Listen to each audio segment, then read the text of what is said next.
जय जगन्नाथ भक्तवृंद। शरणागत दिनारत परित्राणपरायणे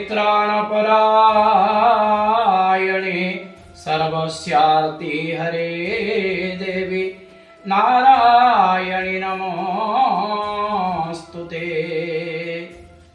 मु पंडित श्री करुणाकर दास आज आपण मानकु गोटे छोट प्रतिकार कहवाक जाऊँगी जो आपण मानकर बहुत मंगल है।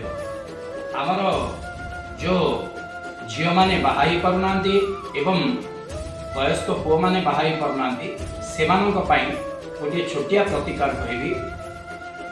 जेहेतु कहार कौन असुविधा वशत हो मांगलिक दोष हो यही कारण विवाह संपन्न हो पारुनी, तेणु बहु चर्चित एक श्लोक मु आपन को कहूची। हे गौरी शंकरार्धांगी यथा त्वं शंकर प्रिया तथा मां कुरु कल्याणी कांत कांता सुदुर्लभम।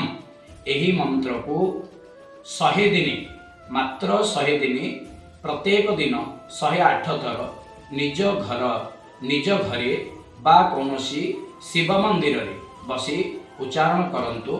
गणी गणी 108 थर उच्चारण करंतु।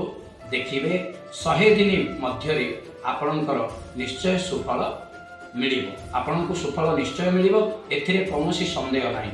आपण माने एई प्रतिकार को हृदयर सहित चिंता करी करंतु। भगवती माँ सर्व मंगल माँ पार्वती अपार करुणा प्राप्ति हेबो, एथिरे कौनसी संदेह नहीं। यह निश्चय सत्य वाक्य। जय जगन्नाथ।